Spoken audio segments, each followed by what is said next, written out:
All right, so welcome to the stock market update. It's Thursday, March 3rd, and we have a lot to talk about because the Russian invasion of Ukraine continues. And yesterday, actually, stocks closed higher, so it was pretty good news here. We had all 11 sectors of the S&P moving higher, which is fantastic. And we had Fed Chief Powell speaking, so we got to talk about what he said. Also, this morning, more unemployment data, and we'll take a look at this. So, as you can see, a lot going on. So, let's get started. If you're new to this channel, I'm Marcus Hartkotter, and this is my head coach, Mark Hodge. And together, we have more than 47 years of trading experience. And every morning, we sift through a mountain of news websites, newsletters, and reports, and then we take the most important news and go live right here to show you what's moving the markets. And if you're new to this channel, I know it can be a little bit overwhelming, but don't worry. We have a special video just for you that I'll link to in the description, and that's a great place to get started. So, looking at the markets yesterday, Mark. Markets liked it. I brought up the S&P 500, and we are up yesterday 1.86%. Yeah, nice day, Marcus. You had the major indices open higher, and they really just never looked back. So 1.9% for the S&P. You see it there, the higher open, and then just kind of grinding higher throughout the day, finishing near session highs. Uh, Dow also up nicely, up 1.8%. Really the same picture there with the chart, and then the Nasdaq up 1.6%, with traders focused on Russia, Ukraine, and the Fed, but investors hopeful that the conflict between Russia and Ukraine could potentially be resolved and that the Fed would be less aggressive with its rate hike in monetary policy. Yeah, and here I'm going to the Finway scanner. We see that all of the all 11 sectors of the S&P 500 are in green. Basic materials and energy leading the way. I mean, not surprised with energy because just crude oil keeps marching higher and higher. I mean, yesterday it topped what, $116 a barrel, pulled back here a little bit, but I mean, wow, what a move in crude oil. I mean, since the beginning of the year, it has now doubled. I mean, only 2 months into the year. That's an impressive move. I mean, we've seen the big spike over the last couple of days, but almost doubling. Yeah. So the increase in prices because of Russia's attack, people are expecting that there will be a shortage of oil, but it might not happen if peace talks are successful. We'll see. We'll see. Yeah.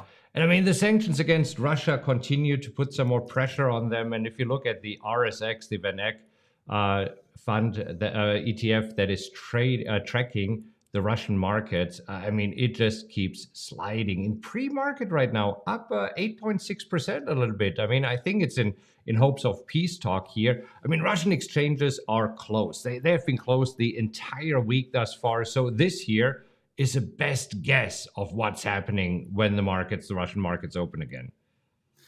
Exactly. And what we do know is hundreds of millions of dollars have basically been wiped out of Russian markets. And with the markets closed, it's anybody's guess where things will open up, when they open up, and where they'll open up. Yeah.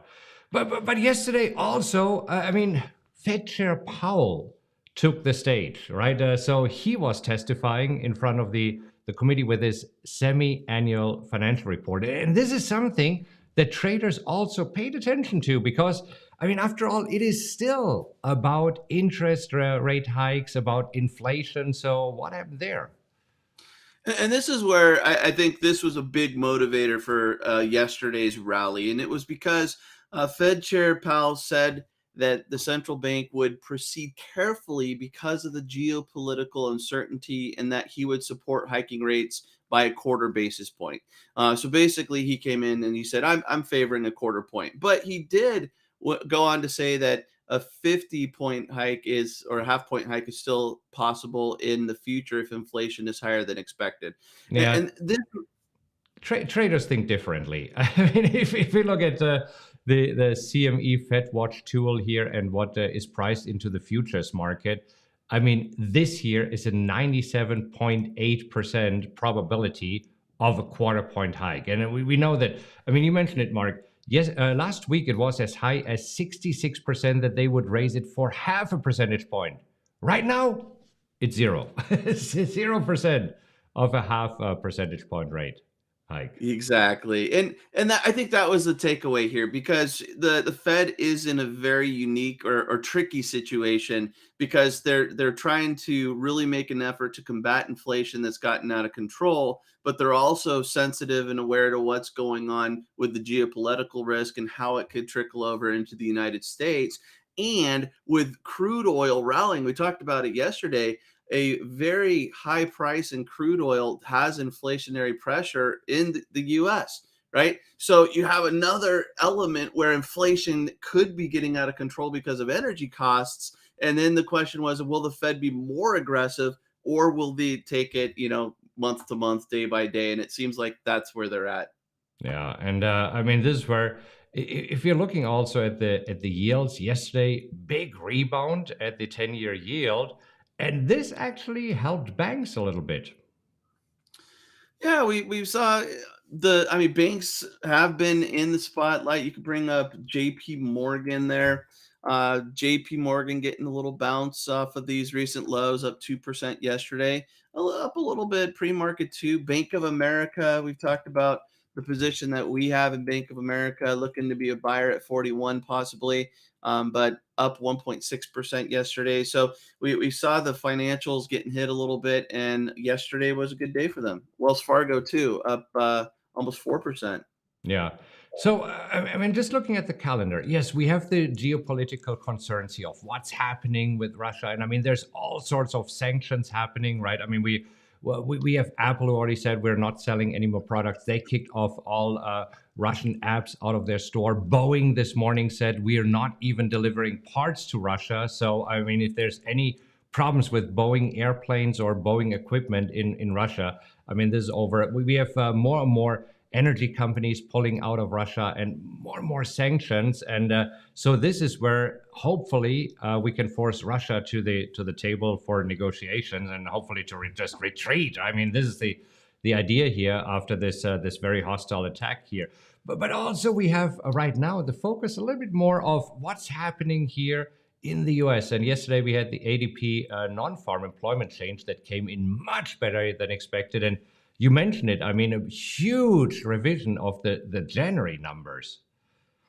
Yeah, and so that's just kind of a precursor to what we have going on tomorrow. But then today, unemployment claims coming in 215,000 Americans filing for first-time unemployment, and that's a low number. I don't know if it's no. In December we got down to 198 and below, but 215 is the lowest we've seen in months. Yeah. So, I mean, what else? Yesterday, we had some positive news from some retailers. JWN, I mean, Nordstrom, huge move yesterday, up 37%. I mean, that was a big one here for Nordstrom, right?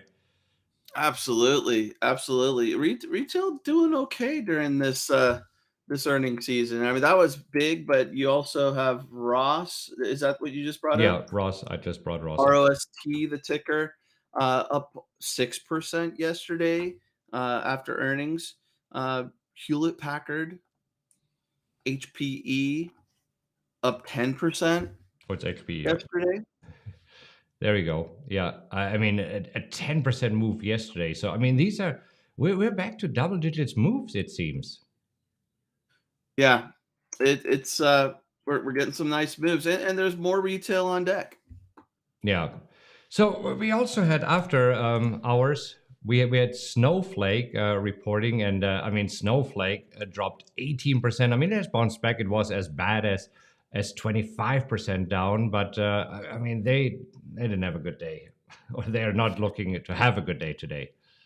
Yeah, they showed the slowest revenue growth during the fourth quarter since 2019. So the company reported 383.8 in revenue, a million in revenue, and this was compared to actually a 372.6 that was expected, but that slowest number since 2019. I guess traders aren't liking that too much. Yeah. I mean, back to retail, American Eagle Outfitters. I mean, they're also, we have been trading them in the past. Recently, we have not been trading them since, I want to say, August. I mean, they're down 5% this morning in pre market trading.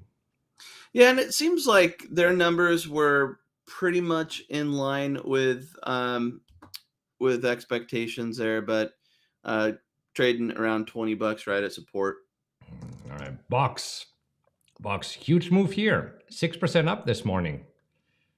Yeah, nice move for Box getting up to those upper ranges. They're up after beating top and bottom estimates. They reported 24 cents a share. This was better than the 23 cents expected.